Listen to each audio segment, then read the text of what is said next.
অবশেষে ইংল্যান্ডের বিপক্ষে টি-20 সিরিজের দল ঘোষণা করে দিল অজিত আগারকারের নেতৃত্বাধীন সিলেকশন প্যানেল। গতকাল আর কি চ্যাম্পিয়ন্স ট্রফি আর ইংল্যান্ডের বিপক্ষে ওডিআই আর টি-20 সিরিজ এই সবকটার জন্যই একসাথে দল ঘোষণা করে দেওয়ার কথা ছিল, কিন্তু ভারতীয় আর কি মানে ক্রিকেট বোর্ড আর কি বিসিসিআই আইসিসিকে ওই জায়গায় রিকোয়েস্ট করে তারা ওই চ্যাম্পিয়ন্স ট্রফির দল ঘোষণাটা একটু আর কি ডেটটা এক্সটেন্ড করেছে। তারা মূলত ইংল্যান্ডের বিপক্ষে সিরিজে আর কি প্লেয়ারদের পারফরমেন্স থেকে ওই জায়গায় তারপর চ্যাম্পিয়ন্স ট্রফির দলটা দিতে চায়। তো সেই কারণেই শুধুমাত্র টি-20 সিরিজের জন্যই ভারতের আর কি নির্বাচক প্যানেল ওই দলটা দিয়েছে। তাহলে প্রথমেই আমি ক্যাটাগরি ওয়াইজ এই 15 জন প্লেয়ারের লিস্টটা আপনাদের সামনে তুলে ধরছি। ব্যাটারদের লিস্টে আছেন ক্যাপ্টেন সূর্যকুমার যাদব, তিলক ভার্মা আর রিঙ্কু সিং। অলরাউন্ডারদের তালিকায় আছেন হার্দিক পান্ডিয়া, আকসার প্যাটেল, নীতিশ কুমার রেড্ডি, ওয়াশিংটন সুন্দর আর অভিষেক শর্মা। উইকেট কিপারদের লিস্টে আছেন সঞ্জু স্যামসন আর ধ্রুব জুরেল। আর বোলারদের তালিকায় আছেন 5 জন: হর্ষিত রানা, মোহাম্মদ শামি, আশদীপ সিং, রবি বিষ্ণই আর বরুণ চক্রবর্তী। তাহলে এই হচ্ছে আসন্ন ইংল্যান্ডের বিপক্ষে যে 5 ম্যাচের টি-20 সিরিজ রয়েছে সেখানে ভারতের 15 জনের দল। তাহলে এর মধ্যে ভারত তো আর কি শেষ টি-20 সিরিজ খেলেছিল ওই সাউথ আফ্রিকার বিপক্ষে। ওই সিরিজের আর কি যে 15 জনের দল ছিল সেখান থেকে 5 জন বাদ পড়েছে। তার মধ্যে আমি মনে করি 2 জন ওই রামানদীপ সিং আর আভেশ খান তারা যৌক্তিক কারণেই বাদ পড়েছেন। রামানদীপ সিং ওই সিরিজটায় মূলত সুযোগ পেয়েছিলেন আর কি ওই মানে ওয়াশিংটন সুন্দর বা নীতিশ কুমার রেড্ডি তখন যেহেতু আর কি অ্যাভেলেবেল ছিলেন না ওই টি-20 সিরিজটায়, তারা বর্ডার গাভাস্কার ট্রফি নিয়ে যেহেতু ব্যস্ত ছিলেন, অস্ট্রেলিয়া তারা আর কি প্রস্তুতি নিয়েছিলেন। তো মূলত সেই জায়গায় অলরাউন্ডারের ওই জায়গাটা ভরাট করার জন্যই রামানদীপ সিং সুযোগ পেয়েছিলেন ওই সিরিজে। আর এছাড়া আভেশ খানের পারফরমেন্স কিন্তু ওই পার্টিকুলার সিরিজটায় একদমই আপ টু দ্য মার্ক ছিল না। ভারত যে ম্যাচটায় আর কি হেরেছিল ওই ম্যাচটায় হারার জন্য আর কি অন্যতম ভিলেন ছিলেন ওই আভেশ খান।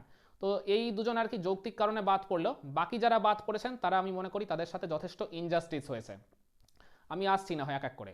আর এর আগে ভারত যে বাংলাদেশের বিপক্ষে 3 ম্যাচের টি-20 সিরিজ খেলেছিল ওই ঘরের মাঠে, সেখান থেকে মানে ওই সিরিজের স্কোয়াড থেকে 3 জন প্লেয়ার আবার ছিলেন না ওই সাউথ আফ্রিকার বিপক্ষে ওই টি-20 সিরিজটায়। ওই যে আমি বললাম ওই বর্ডার গাভাস্কার ট্রফি নিয়ে তারা ব্যস্ত ছিলেন। তারা 3 জন হলেন ওই ওয়াশিংটন সুন্দর, নীতিশ কুমার রেড্ডি আর হর্ষিত রানা।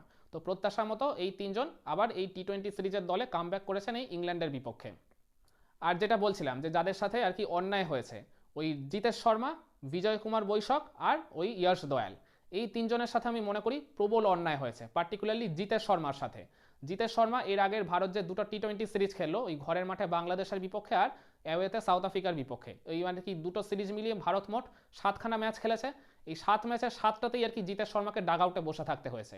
একটা সিঙ্গেল ম্যাচও তিনি পাননি বা আর কি ওই জায়গায় মানে মাঠে নেমে নিজেকে প্রমাণ করার ন্যূনতম চান্সটুকু তিনি পাননি। আর এরপর ভেরি নেক্সট সিরিজেই তাকে দল থেকে ছেটে ফেলা হলো। তো আপনারা যখন আর কি আপনারা যখন জিতেশ শর্মাকে মানে চান্স দেবেনই না, মানে তাকে আপনারা যখন জিতেশ শর্মাকে চান্স দেবেনই না, তাকে লং টার্মের পরিকল্পনা ওই জায়গায় তাকে যখন রাখেনি, তাহলে আগের 2টা সিরিজে তাকে শুধুমুধু ক্যারি করার দরকারটা কী ছিল? তাহলে শুরু থেকেই তাকে না হয় বাদ দিয়ে দিতে পারতেন। এবার আপনারা অনেকে বলতে পারেন যে ধ্রুব জুরেলকে যেহেতু ফেরানো হয়েছে তো সেই কারণে জিতেশ শর্মাকে বাদ দিয়ে দেওয়া হয়েছে।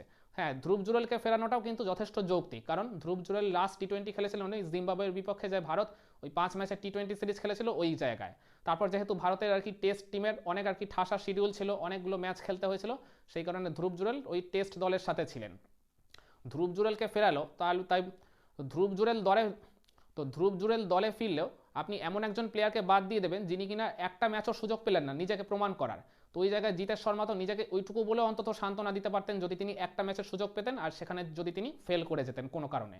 কিন্তু সেই ন্যূনতম সুযোগটাও ভারতের এই সিলেকশন প্যানেল জিতেশ শর্মাকে দিল না, সেই কারণে আমি মনে করি তার সাথে চরম অন্যায় হয়েছে।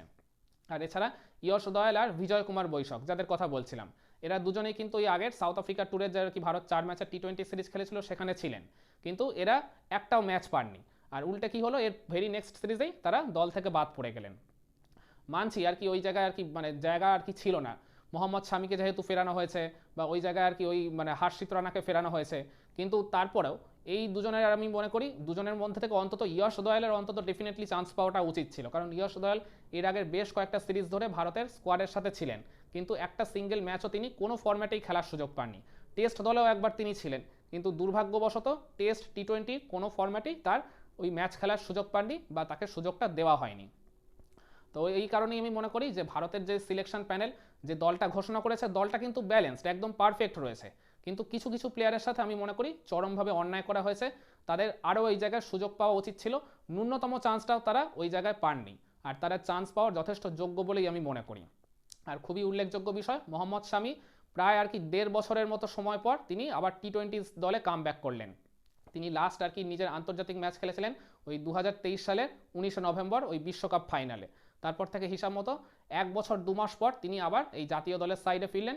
আর ওই যে টি-20 কথা বলছিলাম, তিনি তো প্রায় 1.5 বছর পর এই টি-20 টিমে ফিরে এলেন। তাহলে আমি 15 জনের স্কোয়াডটা আরেকবার রিপিট করে দিই না হয়। ব্যাটারদের তালিকায় আছেন ক্যাপ্টেন সূর্যকুমার যাদব, রিঙ্কু সিং আর তিলক ভার্মা। অলরাউন্ডারদের তালিকায় আছেন হার্দিক পান্ডিয়া, নীতিশ কুমার রেড্ডি, আকসার প্যাটেল, ওয়াশিংটন সুন্দর, অভিষেক শর্মা। উইকেট কিপারদের তালিকায় আছেন সঞ্জু স্যামসন আর ধ্রুব জুরেল। আর বোলারদের তালিকায় আছেন মোহাম্মদ শামি, আর্শদীপ সিং, হার্ষিত রানা, বরুণ চক্রবর্তী আর রবি বিষ্ণই।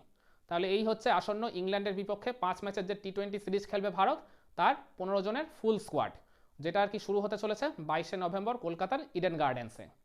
তো আপনারা কি মনে করেন, ইংল্যান্ডের বিপক্ষে আসন্ন এই 5 ম্যাচের টি-20 সিরিজের জন্য ভারতের এই 15 জনের দলটা কি একদম পুরোপুরি ঠিকঠাক আছে, নাকি আপনারা এই জায়গায় কোনো অদল বদল দেখতে চেয়েছিলেন, নাকি আপনারাও ঠিক আমার মতোই মনে করেন ওই কিছু কিছু প্লেয়ারের সাথে ভারতের সিলেকশন প্যানেল ওই জায়গায় চরমভাবে অন্যায় করেছে, তারা আরও ডেফিনেটলি কিছু মানে ন্যূনতম যে চান্সটুকু ডিজার্ভ করতেন সেটা তারা পেতেই পারতেন বলে মনে করেন? কমেন্ট করে আপনার মতামতটা জানাবেন নাকি?